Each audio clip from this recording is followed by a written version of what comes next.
You start a Reintges flip in rail, positioned at one end of the board, normally the nose. But if I start actually on the board at this point, you won't be able to see what my feet are doing. So I'm going to try describing this while stood off the board. My back foot wants to be on the wheel, so the ball of the foot is basically right on the wheel and my toes are hanging over. My front foot then is positioned on the actual nose, kind of on the curve, and both feet want to be pointing at a 45-degree angle in order to tip the board up vertically through that direction. The way I've always explained this to people in the past is basically by drawing a straight line this way. Imagine the line of the deck continues outwards, and then draw yourself another line at a right angle to that goes through the axle, so out this way. Now if you split that right angle down the middle, that is the tipping point. That's the direction your feet need to be pushing in. Basically you're creating that diagonal, and that's how the board is going to rock end over end. So I guess the first question is, how do you get to that end of the board? Now there's many different answers to that as there are people. Everyone has their own different way of doing it. The first way that I learned was simply to step down to there. You get yourself into rail as normal, bring your front foot back to the middle of the board and then step over. And certainly if you're doing it in a rail combo, that's probably the easiest way of getting there. Personally, if I'm starting something off with a Reintges flip, I just change how I get to rail. I keep my front foot where it is, but instead of having my back foot over the back wheel, I move to the front. And then I can pull up, just like I'm going to rail normally, only end up at the front end of the board, ready for the flip. Once you're in position, the mechanics of the trick are actually pretty simple. You can keep all your weight on your back leg, because the ball of the foot is over the wheel and the heel is on the deck of the board. It should be pretty solid. And then the front foot's the one that's going to do most of the work by pushing down on the nose and rocking it forward. But in reality, both feet have to go together. Even though your weight's on this one and that's not controlling the flip, if you don't dip the toes of the back foot as well, you won't get the board vertical. So you're aiming to rock the board forward with both feet, push both feet forwards and dip the toes. The key is getting the jump timing right, because you've got to go far enough that the board's committed to falling through that flip, but not so late that you're stopping it from getting airborne. So you get in position and push everything that way as you jump slightly forwards. So obviously, because this trick goes vertical, you've got to get out of the way. Now there are two options for this. The first one is to simply split your legs. This requires less jump, but basically you've got to get your legs far enough apart that they're not accidentally going to clip the board, while still jumping high enough that hopefully this isn't going to touch you. Now I've never really liked that technique, because what happens is as you push, if you split your legs, you tend to create extra momentum, extra movements within the flip. My preferred technique is simply just to jump as high as you can.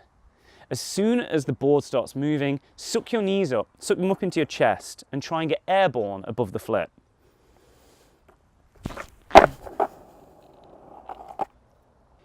If you're struggling to land this, the board is ending up on its back or it's flying off in the distance, look at what the front foot's doing. Although both feet have to work in unison to get this board airborne, the movement of the front foot is what dictates how the flip behaves. Basically, you have to push down and forwards with this foot to create the flip, and the harder you push down and forward, the more flip you'll get out of it. Now, if you're not pushing it in a straight line, if you're pushing off to the side, the board starts spinning instead and can potentially go way out of control. Similarly, if you're not pushing enough, then it's just going to rock like this and it's going to land on its back.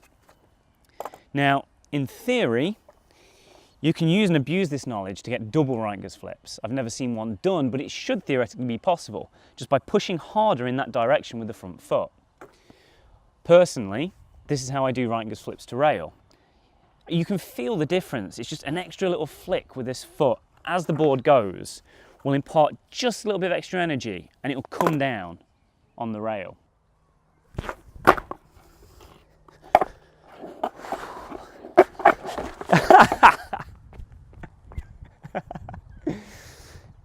This is probably my favourite rail trick. Certainly one of the few that I really love. That's for good reason. This is one of the few rail tricks that comes up high enough and flips slow enough that you really catch it. You can connect with the grip tape and push it back down just like an ollie trick. But the difference is that this trick comes up completely blind. You're not going to know you've caught it until you feel it. Now, that means it's going to take you a while to get used to this. You've got to get used to the speed and the momentum, the motion and the timing. But once you've got it and you can connect with it properly, there's very few things that will feel this good off the rail.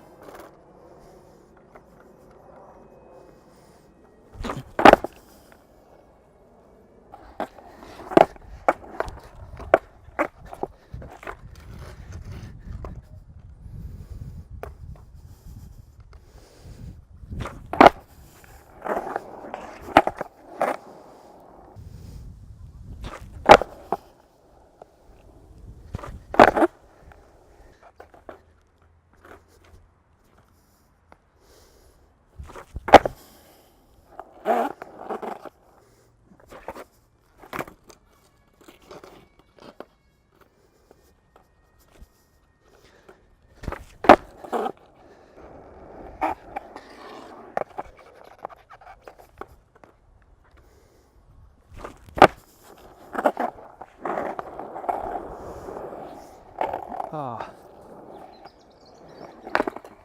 Right. Time for an ill-advised bonus clip.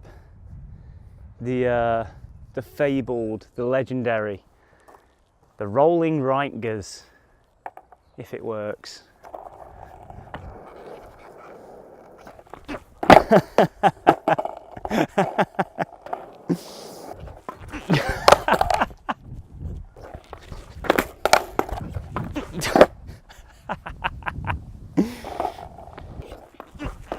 Oh. Oh, I need coffee. You got to come prepared.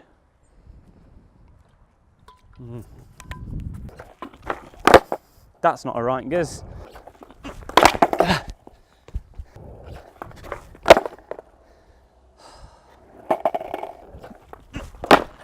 Ah.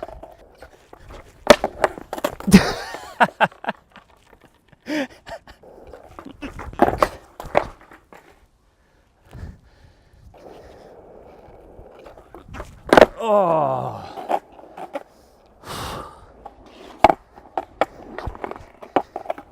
That is not an easy trick.